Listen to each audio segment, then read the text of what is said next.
Greetings, YouTube. Forgive me, I don't have a tripod, but what we have with us today is an E-Series, and as you know, there are many versions of the E-Series, and kind of hard to identify all of them. But this is a single speed, which means it has a brushed motor. I'm just going to talk a little bit about Rainbow service in general. Next time I get a D4 up on my bench, and I have a few coming. Both I have a D4 and a D4 SE to show you, but we're going to talk about the E-Series today. So, as we all know, rainbows use water to filter. Water has some good properties. Number one, no air restriction, almost, so you get great airflow. The bad thing about using water is the nastiness. Plus, it adds a lot of weight to the cleaner. It adds nearly 10 pounds. So one thing I did before the camera turned on, I cleaned what we call the spider, and I cleaned the separator. And Rainbow gives you a nice little tool to clean the separator. I would say almost every time you should clean the separator, but maybe once a month at least. So some of my more formal vacuum training was from a guy who used to service Rainbow D2s and D3s at a Rainbow Warranty Center once upon a time. This is well before the E-Series even came out, or the D4 was probably a pipe dream and an engineer shit or something. But yeah, so I'm also going to pop some things off here, and we're going to see just how well the Rainbow filters. I will put a particle counter on it once we're done servicing it. So something that's common that breaks on the E-Series is this thing. So this is the cord hook, and they should go out at the same time. And as you can see, there's a gear that goes missing. Most customers don't opt to replace this because Rainbow parts are a little cheap, more on the expensive side. But anyways, we're just gonna pop this thing apart real quick here. And Rainbows are meant to be serviced. They are very serviceable. I think you should try this at home, kids. They are very serviceable. I'm just going to give you some close-up. Alright. Does this one have the extra screws? Yeah, it sure does.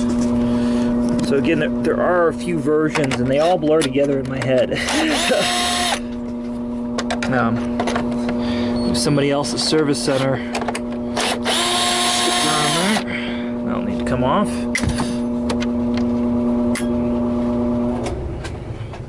Alright.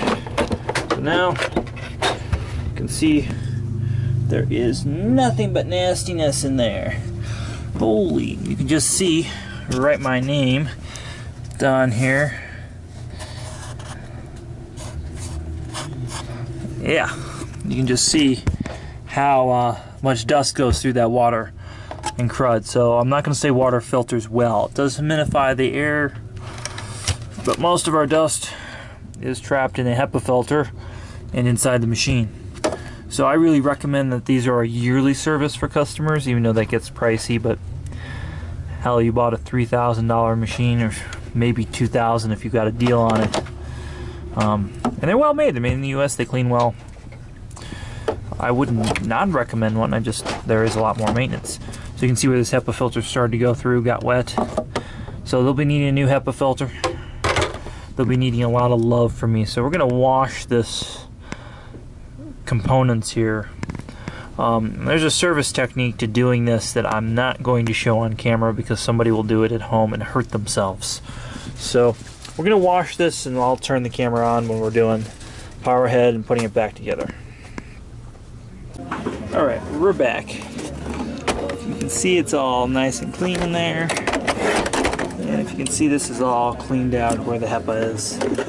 So I may or may not have taken that apart to do that. Alright, so next up we got the power brush. This one was brought in here for a red light.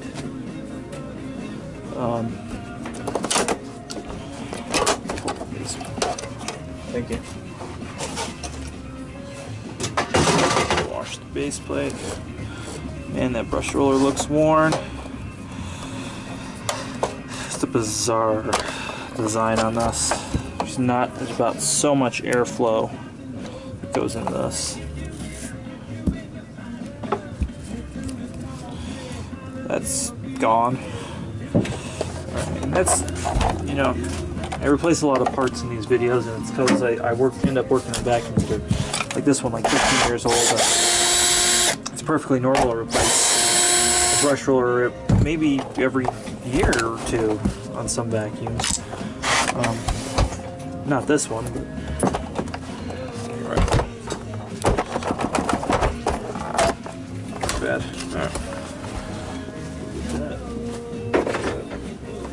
Alright, so we have the red light turning on with this. I'm gonna blow this out.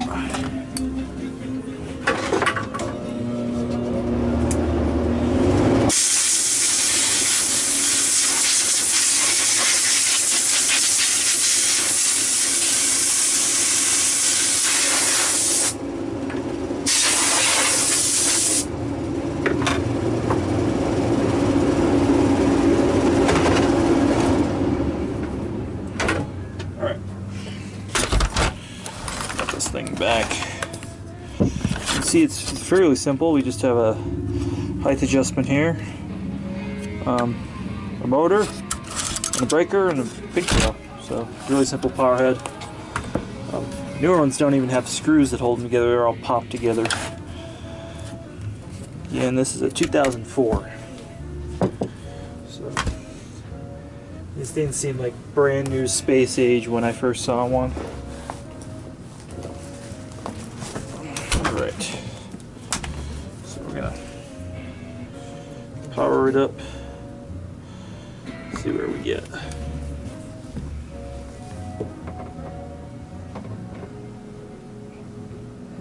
Nada. My breaker feels a little funny.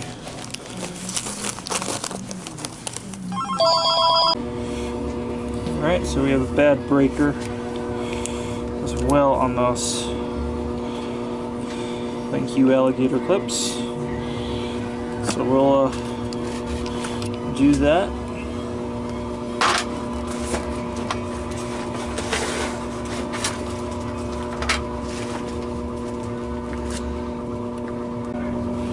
Alright, so as usual, we've washed a few parts here.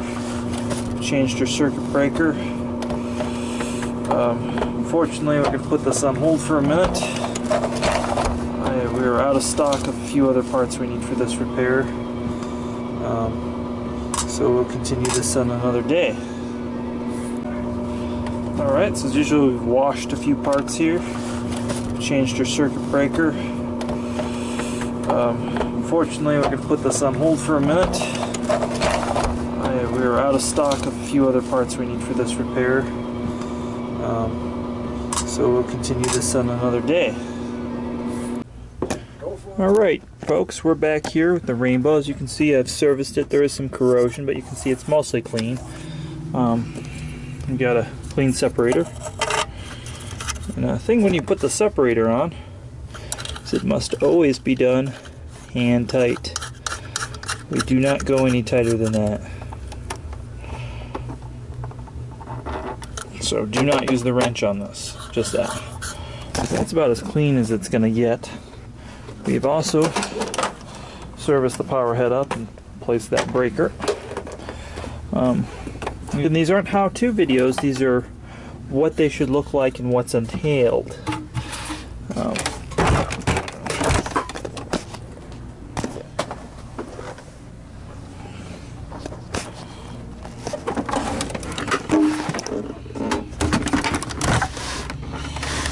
Get that on there.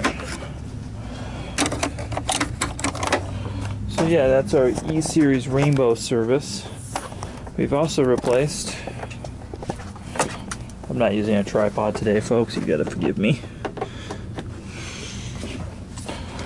Also replaced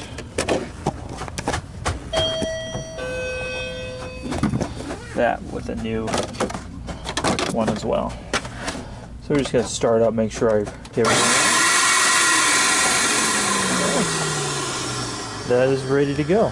As always, please like, subscribe, comment below.